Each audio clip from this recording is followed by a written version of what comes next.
Chapter 1. The Convent's Whispers. In the twilight of a fading autumn day, the Ursuline convent in Loudun stood like a dark sentinel against the blood-red sky. The year was 1634, and a malevolent wind whispered through the narrow streets of the French town, carrying with it the scent of impending doom.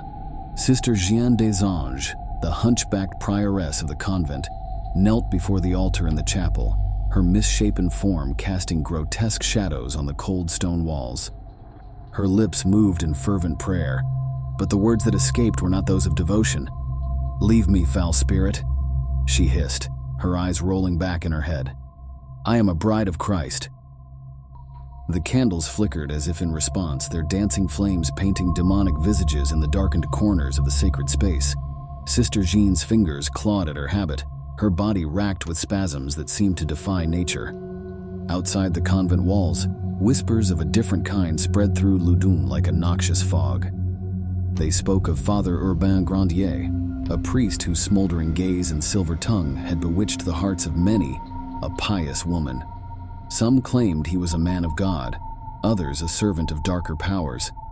As the moon rose, casting its pallid light over the town, Sister Jeanne stumbled from the chapel, her face ashen and contorted.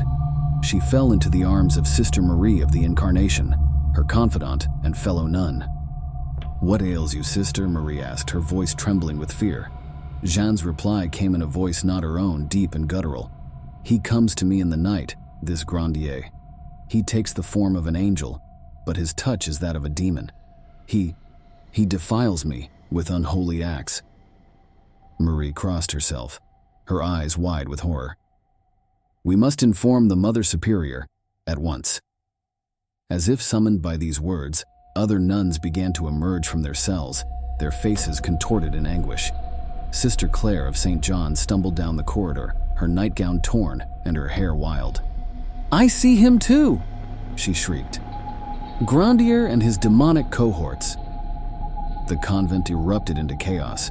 Nuns wailed and thrashed, some speaking in tongues unknown to mortal ears, others exhibiting strength that belied their frail forms. The holy water in the font began to boil, and the crucifix above the altar turned upside down of its own accord. In her chambers, the Mother Superior penned a frantic letter to the church authorities, her quill scratching desperately against the parchment. "Our holy sisters have fallen prey to demonic forces," she wrote, her hand shaking. "We beseech your immediate intervention." As the night wore on, the convent became a cacophony of unholy sounds. Screams and blasphemies echoed through its hallowed halls, and the very foundations seemed to tremble with otherworldly energy. In the town below, Father Grandier slept peacefully, unaware of the storm that was about to engulf him. The accusations of the possessed nuns would soon reach his ears, and with them, the first whispers of his impending doom. The stage was set for a battle between good and evil, between accusations and denials, between the mortal realm and powers beyond comprehension. Loudun, once a quiet town, was about to become the backdrop for a tale of terror that would echo through the ages. As dawn broke, casting its weak light over the convent, an eerie silence fell. The calm before the storm had arrived, but the dark forces at play were far from finished. The possession of Loudun had only just begun.